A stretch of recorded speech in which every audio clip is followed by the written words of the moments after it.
This is Authentic and Ambitious with Allison Crow.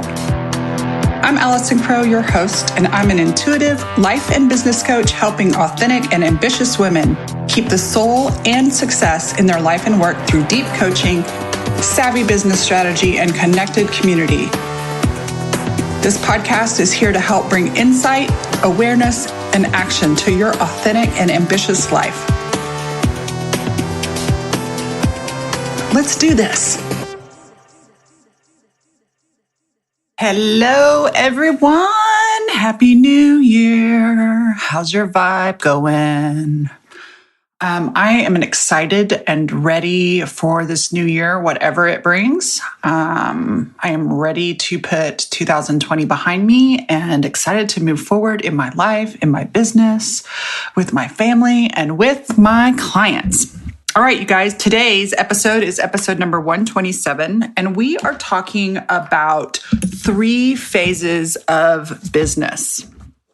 And these phases are not necessarily hard and fast rules, but one of the reasons that I share these, and one of the reasons that I share them is so that you can determine your strategies and needs, and so that you can have an idea of what really works in each phase, because they are distinctly different. Now, I also want to acknowledge that there is a pre-phase of business for visioning. And then after we get to the 3rd phase, there are certainly directions once a business is in an achievement and establishment phase that can be taken beyond that. But I'm going to stick today with these 3 core phases of business. And I have originally, this concept came out of me working for the real estate company.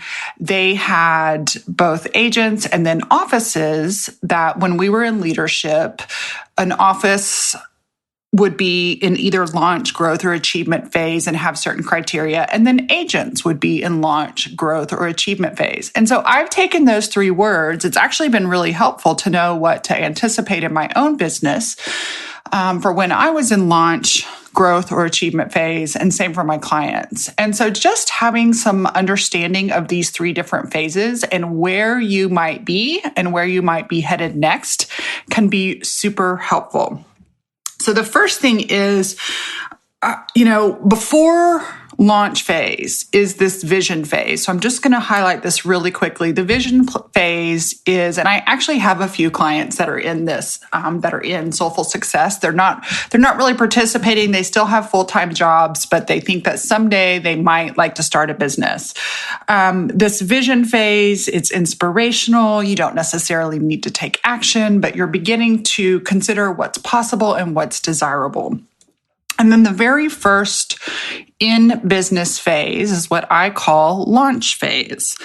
And launch is from 0 to 3 years, sometimes a little longer, depending on if you're full-time or not. So some people literally launch their business, startup phase their business, and they're still working part-time. So if you're working part-time, this phase may last longer than if you are fully in. So I actually have a little chart here. You may or may not want to take notes, but launch 0 to 3 years if you're going full time. I have written time on task. I know that a lot of people get into the launch phase. They're super excited. I saw this in real estate businesses, and then I also see it in online businesses, and people are focusing on the wrong things. They're really excited about getting their website up and really excited about getting their business cards. At least when we were realtors, I haven't had a business card since I've been behind this computer. It's real easy to get excited about all these things, but if you are in launch phase, what I need you to get excited about is getting clients. So the elements of this launch phase are really about execution, generating revenue. You may be doing lots of research and development, study and learning, but you have got to also implement. And the fastest way to grow and create income is to research, learn, implement, research, learn, implement, research, learn, implement. There is a lot of emotional excitement.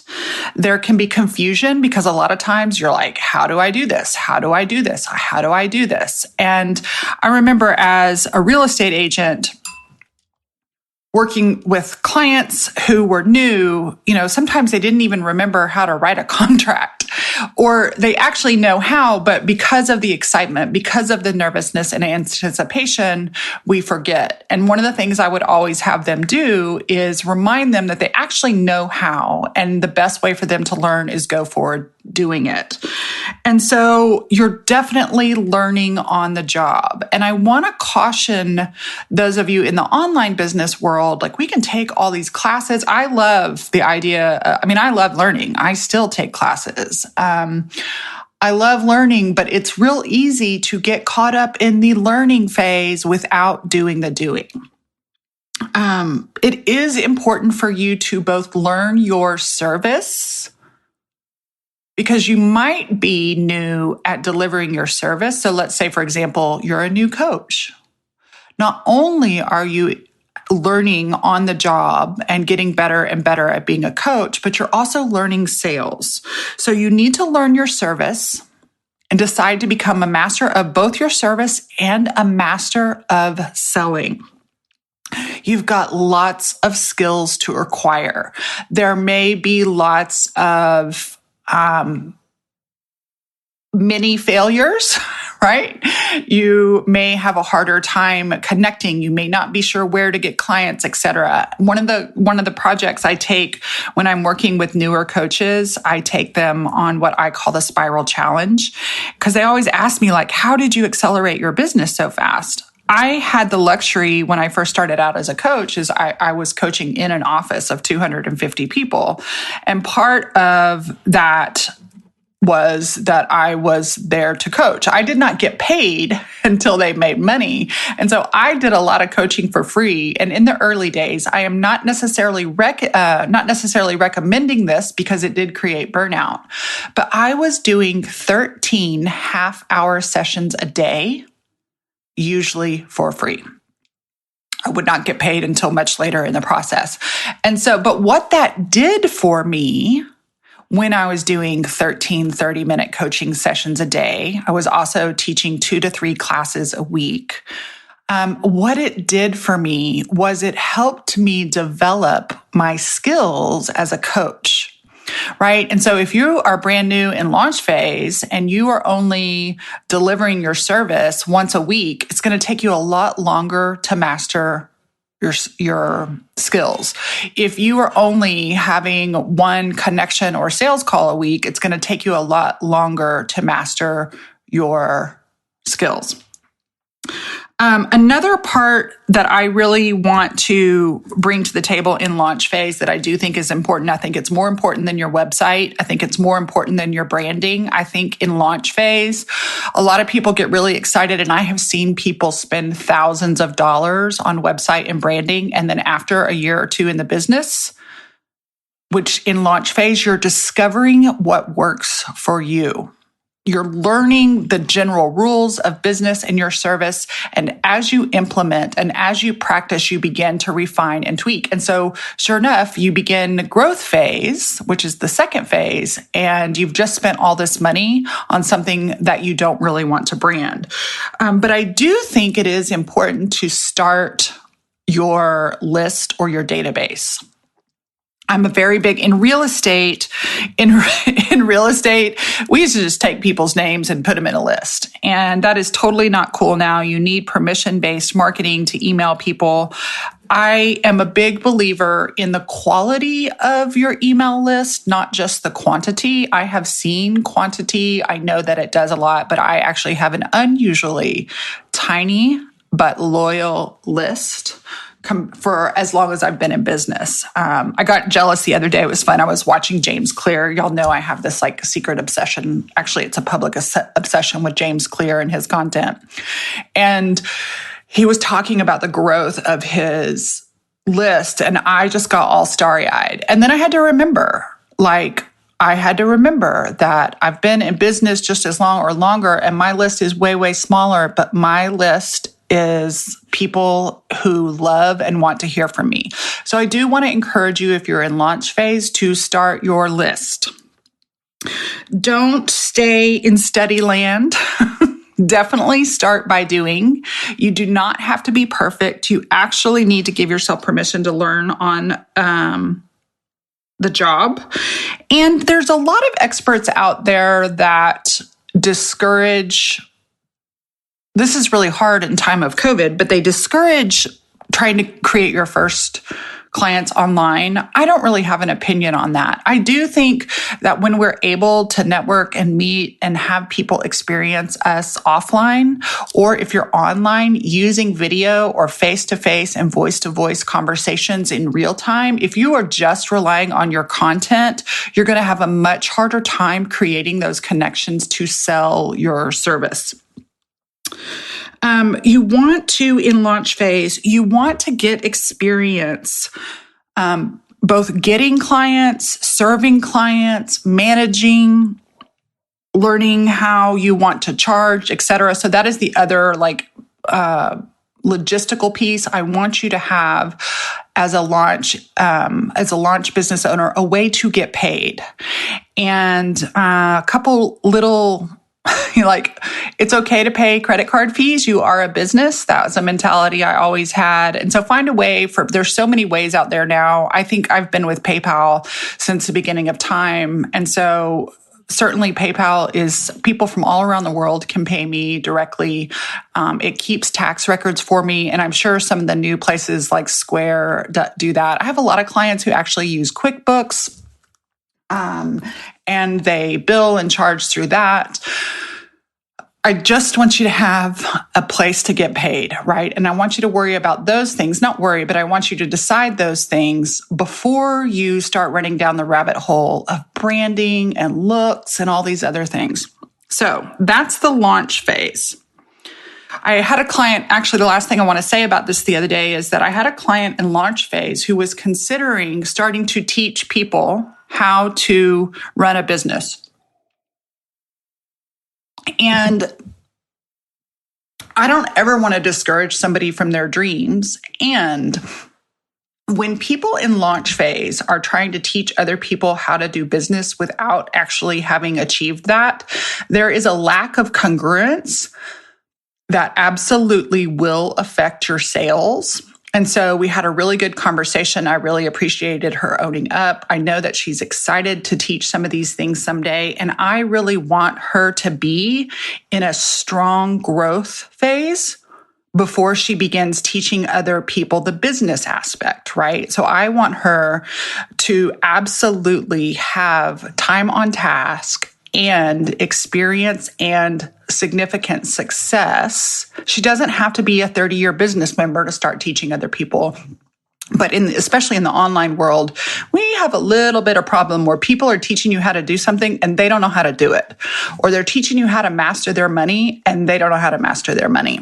So, or how to get new clients and they are not really consistent at getting clients. Okay, so launch phase, 0 to 3 years, if you're working full-time, time on task. Now, these phases are not incremental steps and they're not hard line. They're just to give you some guidelines, right? And the guidelines can kind of be shift about where things are.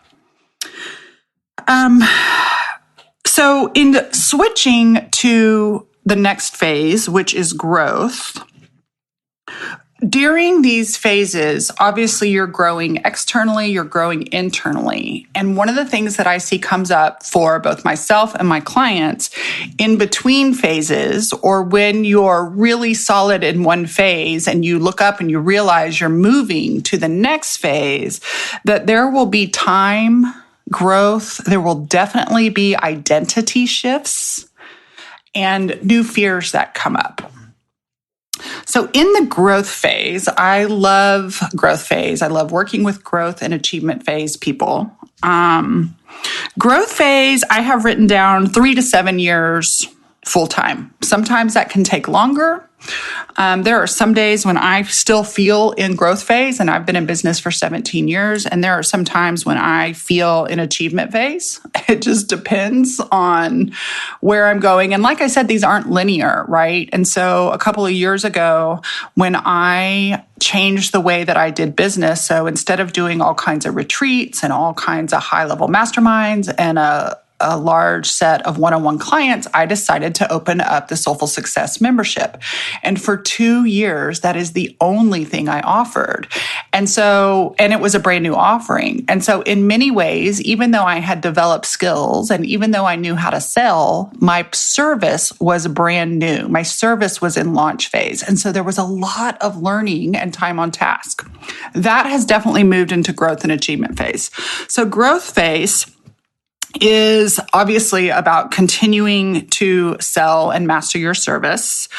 But this is a phase where you really, really begin to develop self-trust. There are times still when we can go through the feast and famine of getting clients. I don't know anybody, even the achievement phase, every once in a while they freak out and wonder how they're going to get their next client. But when you remember and you develop self-trust, you know, oh, this is what I do. Clients come, clients go. Clients come, clients go. Part of running your business is not just delivering your service, but getting those clients.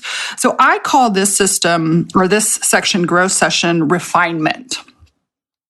There is a lot of mindset and system implementation that comes on here. So one of the things that energizes us in launch phase is the newness of it. And a lot of people I know love to start things, especially a lot of small business owners. You are risk takers, right? By just the sheer nature of you starting your business, you're a risk taker. And risk takers love new shit. And they tend to get bogged down in the minutia. And so mindset is huge here.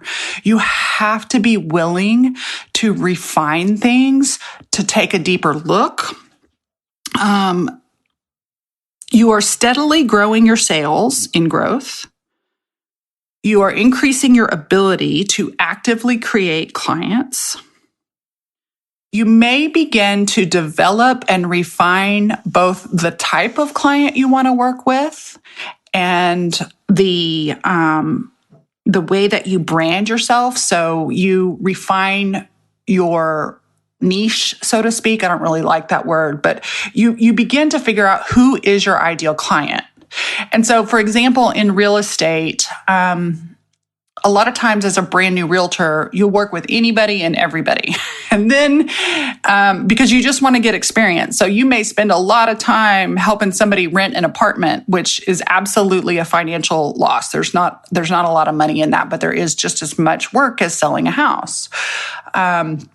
Then you may also decide, in real estate, there's all different kinds of specialties. So some people specialize in relocations, and some people specialize in luxury homes, and some people specialize in move up, and some people specialize in downsize. And yes, you can help any client over any niche, but some people who end up doing really well do narrow things down. And for a long time, I really didn't understand the value of niching because I did work with so many people. I do have a very broad clientele, but I do have characteristics of clients. They're not their demographics, they're not their money, but they're more personality characteristics that I have really refined. And I work with people in usually growth and achievement phase. I still have some launch phase people, but my launch phase people know that I'm not necessarily their how-to person. They are the launch people that I work with remind me of me when I was in launch. They were the kind of people. So when I was a brand new real estate, even before coaching, I put myself in the rooms with the high achievers. I did not put myself in the rooms with the other new agents. If I was able to be in the room with the experienced agents, that is where I spent my time because I wanted to learn from people who were already doing it. I didn't want to be in the room with the other people who were brand new. So back to growth phase.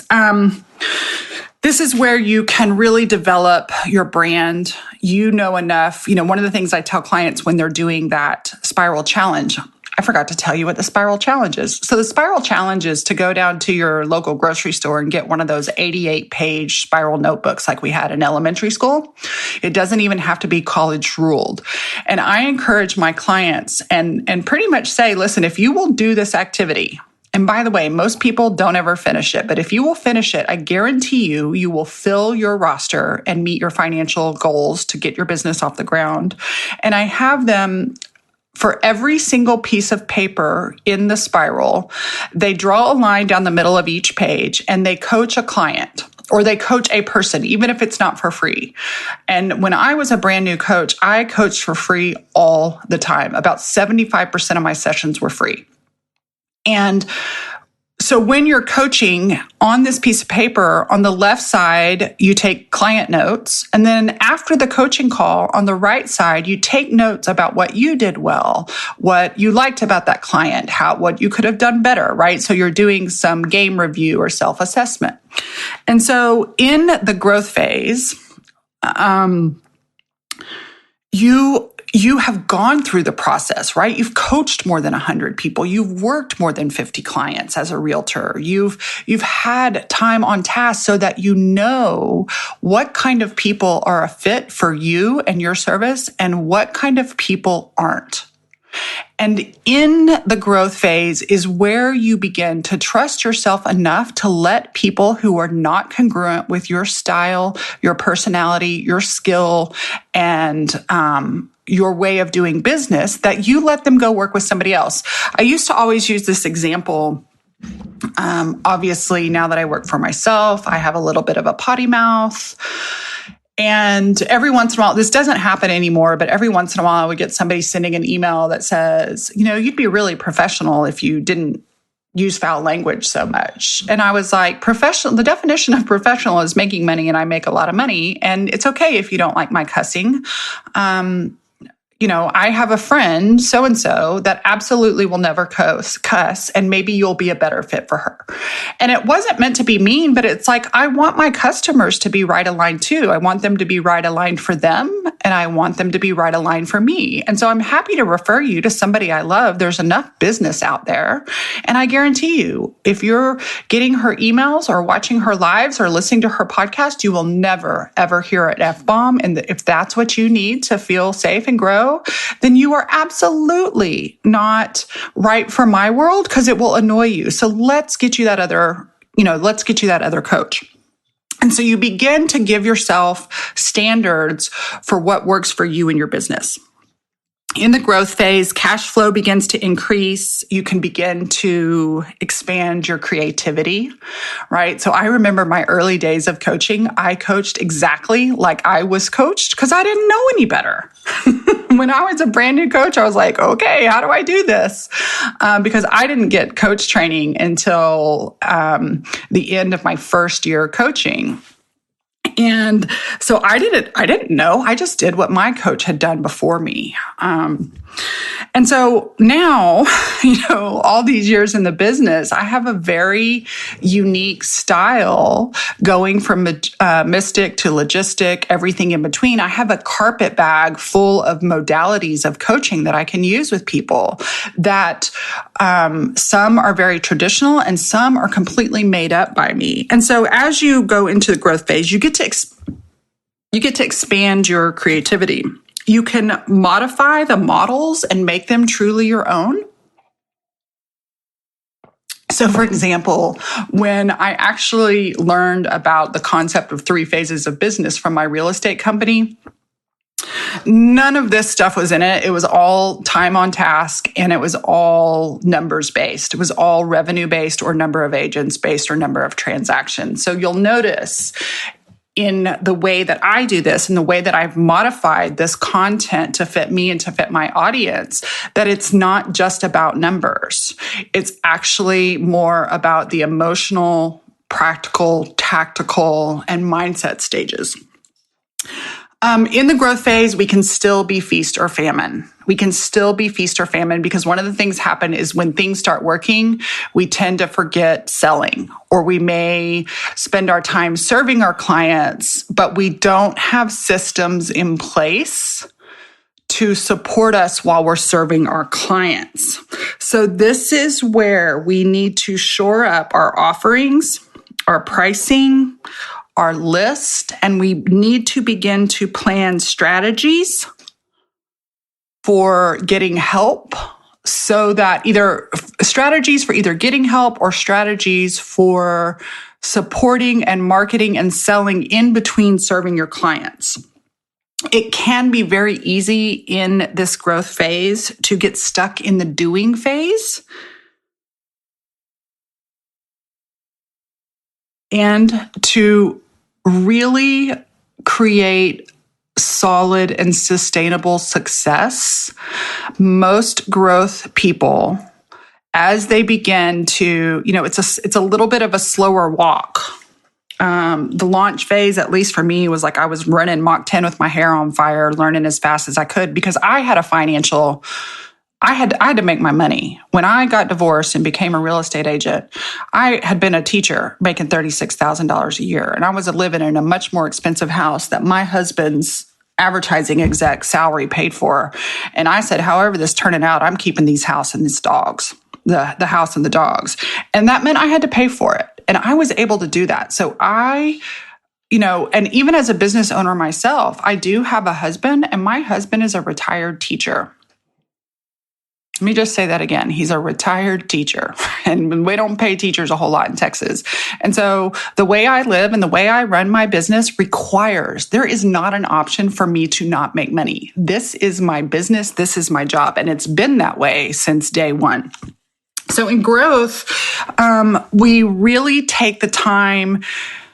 We can breathe a little bit because we know how to create clients. And now it's time to look up from that creating clients and go, how do I really want this to look? What is really working for me? What systems can I use to make this better? What's breaking in my business because I've been running so fast? What is causing feast and famine, etc.? Growth phase can be a really long time. And one of the things that held me back and that holds many of my clients back is the fear of getting help. And I know I've had so many lessons about getting high-level help. I had in real estate, it was easy to get some high-level help. There were certain phases of real estate that were easy for me, to have people help me with contract to close, and I could still service the clients. But as you guys know, a couple of years ago, those of you who've been listening for a while, a couple of years ago, my clients looked at me and said, Frank Sinatra doesn't move pianos.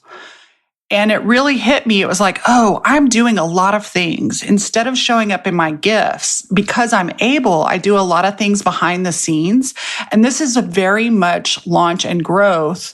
Because we can do these things, we do them ourselves. Or if we can't do them, they never get done in our business.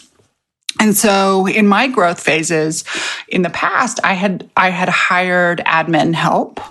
And admin certainly helped me increase my energy and time, but it didn't also support and increase my clients. And so the first few times I tried it, I don't feel like I was really successful. I fail forward. I learned in growth phase. And then a couple of years ago, instead of hiring admin first, I actually hired high-level help in marketing and sales.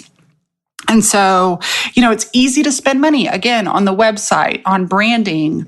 I remember when I needed to rebrand my website, and in the past, I'd spent a lot of money having a custom website done. It was pretty, it was famous. Maybe it got me leads, maybe it didn't.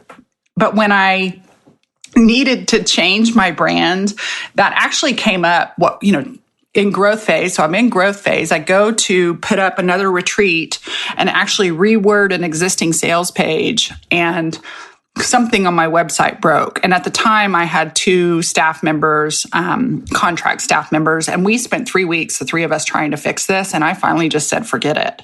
I'm completely redoing my website. And I did not hire somebody professional to do it because it was going to cost a lot of money. And so it was one of the things that I did for myself. But what I did decide to spend money on was having Uncommonly More help me with my marketing plan and my writing and consistently showing up for the people that are already in my life. So it wasn't until I hired Uncommonly More that my love list of clients and followers who are on my list at AllisonCrow.com got content from me every single week because I wanted to be able to give them something via email when I wasn't selling. And then the other thing is that ever since I hired Uncommonly More, I've been extremely consistent with the podcast. So I have not missed a week since I hired them. And I remember one day my dad was in the hospital, I think, or my dad was sick or something. And my brain was in the early phases of growth thinking, oh, if I don't create some content, I'm not going to get any clients. If I don't do this, oh, I need to be thinking about what am I going to share online? I've got to keep the machine going. I've got to keep nurturing my audience. And I looked at my phone and my marketing plan, which we do ahead of time, my marketing plan, which had been decided the month before, dropped a post.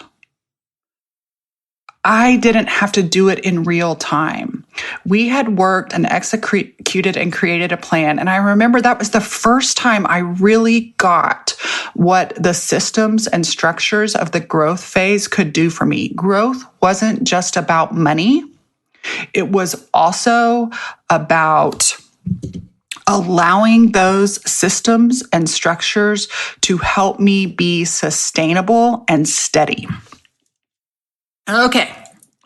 You're ready to go to the next phase, achievement phase. The achievement phase are my mastermind members. So I have a lot of achievement phase business owners in Soulful Success. They use it like a gym membership, very big in the community, happy to help other people, still love to be tapped in and tuned in with other business owners. But my Spark and Hustle Mastermind there is a financial level. And these are people who are actually full-time in their zone of genius, and they have staff and support around them. Or if they don't have staff, they're not doing things in their business that don't require staff. So achievement level. I say 7 to 8 years plus. Many of my clients have been in business for 30 years. Many of my clients have had different incarnations of their business. So achievement phase, I call this zone of genius and mastery phase. And where it can lead to is it can lead to new visions. It can lead to altruism. It can lead to scaling and selling if that's something you want to do. But achievement phase is you have reliable income. I remember when my husband and I were buying the house that we live in now, and we were having lots of discussions about how we wanted to finance it and what we wanted to do and what our price range would be. And my husband said something to me about, yeah, but you got to have a sustainable business. And I just looked at him and I said, 17 years, motherfucker. I think it's sustainable. And his brain as a employee of the school districts, he gets a check every single last working day of the month. And it doesn't compute in his brain because I get different amounts of money every single day. So it was kind of funny, a wake-up call for both of us. It's like, no, this is sustainable. It's always worked. I don't worry about it not working anymore at all. You have systems and structure in place. You have high-level help. You have implementers. You have people so I do not edit this podcast. I don't know anything about editing this podcast, but I have a professional who does that. She is a professional sound person. I have professional writers on my team. I have professional marketing planners. And what I love about my marketing plan is that, yes, I can think about it and do it, but it exhausts me. And so when Stacy and Callie work on my stuff and bring it to me, and then we co-create the final product, it feels really, really good. You actually have established credibility skills-wise and results-wise with your clients at this phase. You probably have a loyal list and referrals come in regularly. Thank you to those of you who sent referrals. I got one last week. She said, I'm bringing one of my best friends to your workshop. So you are at a place where you definitely can own and are living in your credibility because of your time on task, because of your mastery. It can get boring. For those of you who need stimulation, it can be boring. And there's a place in growth where I notice that a lot of people get to mindset wise in the growth phase. So yes, I'm kind of sliding back and forth here. But in the growth phase, in this feast or famine, every once in a while, things will be going really well and we may sabotage it because we're used to solving problems. And our muscle memory and our emotions and our mindset get used to the drama. And so we can accidentally create drama in the growth phase of our business. Well, in achievement phase, we have grown into the wisdom to trust the boredom and learn how to really self-reflect and reflect with your team. Is the boredom something in the business that needs to change? Do we need to continue with the boredom, or do we need to find a project outside of the business so that we don't burn it all down? A lot of times when things are working, people who have gone through launch and growth phase aren't used to the successful phase of things really be working. This can also be a time when people reinvent. So I tend to do this. I get to achievement phase, I get a little bored, and I think, how can I reinvent? And part of that is because I have the time to slow down and reflect. And so this year was really fun. It was different. I remember having a conversation with my coach. I was like, I'm bored, but I don't want to burn anything down. I love what I've created. And so I decided to take on a book writing project, and that has certainly cured my boredom. And then the only change we're really making was changing the name of the podcast. So I didn't have to completely rebrand my business. I didn't have to restructure my offerings. I love the 3 offerings that I have with all my heart. I still feel very engaged and am loving them. And so I was like, no, I just needed to make a tweak in my personal life about writing the book. And then, let's refine the language for the podcast. And that's one of the reasons we changed the name to Authentic and Ambitious this year. So we can, as we begin to grow, we can also have some fears of losing personal touch with our clients. And so especially as we pass things off, there are certain things when I work with Amber, who's my integrator in my business, and she is definitely in charge of customer service. And sometimes she has to peel things out of my hand because it's her job. And I still want things to be really personal. And I want some emails to come from me. And so I'm learning how to really let Amber help and trust that it's okay, that it is still personal. And Amber knows how to be personal with my clients and that I'm not the only one who has to hold it. You may have a larger audience and a larger reach. You may not. You may still be very boutique, but you may, you've been around for a while. So you're known in the industry. You're known by your colleagues and peers, and you're certainly known, but you can still have completely people who are new to you and your business. Another element of the achievement phase is really the hiring, delegation, and of building and managing a team. And managing a team is a skill that I am still working on. I used to say, when I was in growth phase, I was like, I don't want a team. I want a coach. And I had a girlfriend who decided to scale her business really fast. And she got this big team. And then she looked at me and she said, I'm not coaching anymore. All I'm doing is managing a team. And I didn't want to be a manager. And then I had another client once that has always had a team. And I loved her experience because she came from the corporate world where that's what she did. So it was no big deal to her. And she was like, Allison, you're a coach. Just coach your team. And I was like, oh, that makes sense. So that is one of the key skills. And I want to, I love listening to Brene Brown's Dare to Lead podcast around this and learning leadership. And so as I grow my team, and right now I have 4 people, 5, including my accountant, my bookkeeper. And as, I'm still learning, right? I'm still learning. And so I am actually actively studying how to be a better manager of this team, not just Frank Sinatra, right? Like, wouldn't it be nice if I just came in, but I still have a responsibility to lead my team. I'm still, just because I have high level help doesn't mean they push me around. I'm still the leader of this team. And that takes effort, that takes emotional energy, and that takes me being willing to disappoint people. So I'm learning clear is kind. And I'm really studying my own leadership so that I can become a better manager, delegator, and leader of my own team. So the last few things about the achievement phase: systems and tools may upgrade. You may absolutely upgrade systems and tools. Probably sometime in the next year, now that things are really steady. Now I will probably go back into spending time and energy on the brand in the future. But I decided the last 4 years were things like, if I was going to spend money in the business, I wanted to spend it on things that I knew would create more clients. And then the rest would wait, frankly. So you upgrade your systems and tools. You certainly can earn more. And I know that this last year for me, really mastering having high level help, really mastering my systems and structures, really mastering boredom, I have both earned more revenue in 2020. I have spent more money, and I have netted more revenue. So my net is also higher, not just my gross. This is one of the things, y'all, that drives me nuts out there in the world, is everybody's talking about how much money they make, but nobody talks about how much they had to spend to make it.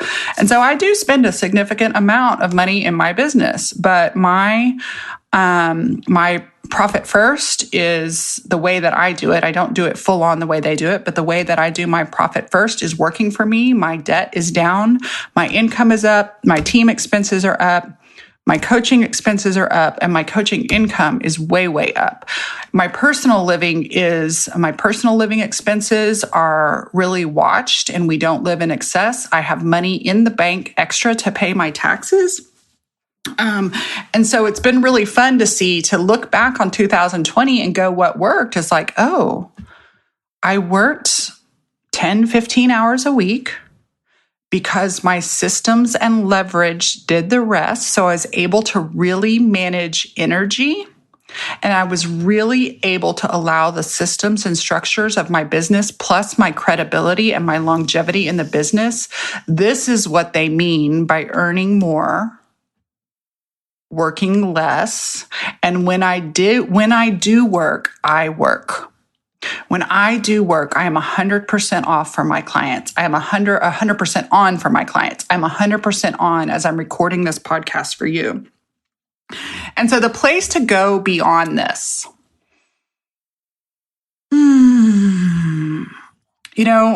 there are certainly places that I could go in my own business, and a lot of people do. And I haven't decided what I wanted. So for me, it's not about just because I can grow bigger, I want to. I would like to serve more people. I look forward to having a few more members in my mastermind, Spark and Hustle, in the spring. I love growing the Solely membership and that community. It is just a part of my heart, and I love those people in there, and I love the way they interact with each other. And the favorite time of my week is Mondays and Thursdays when I am coaching with them. And there are all sorts of opportunities beyond this achievement phase, about where I could take my business. If I wanted to, would I want to bring on other coaches? Would I want to bring on more staff? Would I really want to expand numbers wise? If I wanted to do a whole advertising thing and reach all kinds of new people. If I wanted to create an actual corporation that maybe I would sell down the road. I know, for example, there's that life coach, Brooke Castillo, and Brooke Castillo has built like $25 million, probably even more than that, coaching business. And she has a lot of coaches that work for her. So she's really scaled and gone to this super large place. I don't know if that feels attractive to me. It doesn't really feel attractive to me. I used to work in a coaching organization that, had a CFO, a CEO, a COO. It had 10 people on leadership, and then it had 75 coaches that were working and doing, and they did, multi-gazillion dollar events every year. That's not really something I want to do. I like simple life. I like space. And so the other thing, actually, what I want to be doing as I grow is I really want to be nurturing my staff to help them reach their dreams. I want to nurture my clients to help their dreams. I want to be able to give more money back and time and space to my community and to the things that I believe in. And so, when you get to this place of achievement and you begin to reflect on where do I want to go from here, you don't have to automatically 10x things. You don't automatically have to scale in the way the world tells you that you should. I think it's really important time as a leader to check in and say what's working, what's not working, what energizes you, what can you really let go of and let your team do? What do you want for your personal life? What do you want for your family? What do you want for your finances? And so I leave you with that, because what comes after, or what does this achievement phase develop into? I'm watching 2 of my achievement phase members, actually 3 of them right now, 4 of them. 4 of 5 achievement phase members have multiple businesses. One of them has 3 businesses. One of them has 2 businesses. The other one has 2. Actually, she has 3 businesses. Separate business entities, you guys, right? And so they end up doing all these things, and sometimes it works, sometimes it doesn't. I have another client that had 2 businesses, and as of the end of this year, she will have sold off one of those businesses. She is dissolving that partnership and selling her portion of the business so that she can do the one thing that she loves. And so those are some of the things that we work on in achievement, not just the how to do that, but the inner work of, okay, I've actually gotten to a really high level of success. What do I want the next season of my life and my work to look like? So I know that was kind of long. I know that was kind of thick.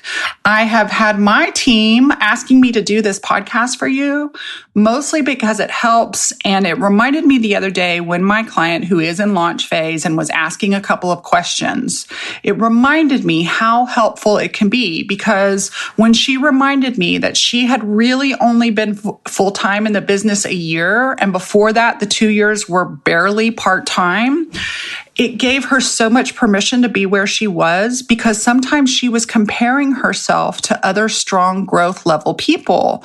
And she was wondering what was wrong with her.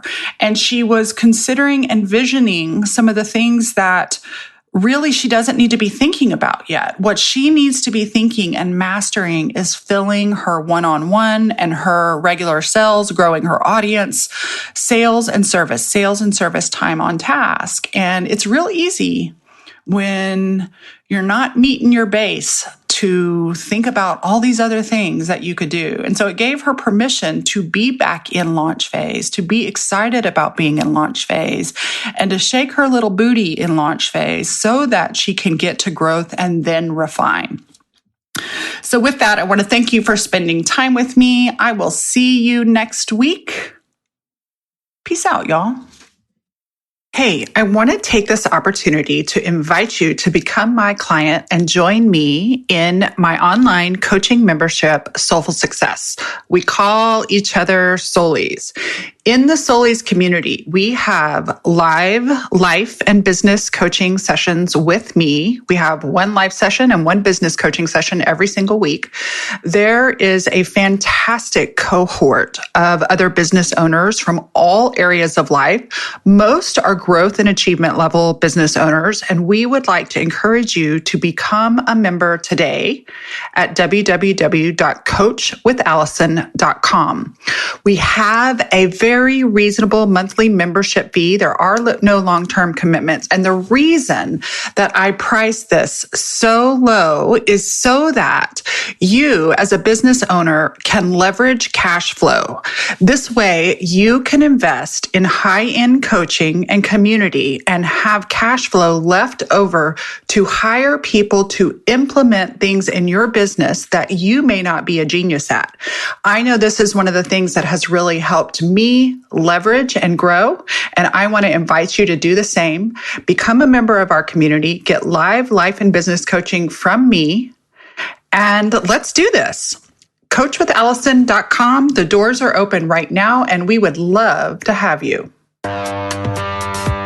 Thanks for listening to Authentic and Ambitious. You can find out more and connect with me at AllisonCrow.com. The show is sponsored by my 3 rescue dogs, Leroy Brown, Clementine, and Rocky Potato. They're here to remind you to consider adoption the next time you're looking for a pet. Special thanks to Stacey Harris and Callie Orr with Uncommonly More and Elise Rich for making the production and promotion of this podcast possible and professional. Until next time, be your authentic and ambitious self. The world needs you.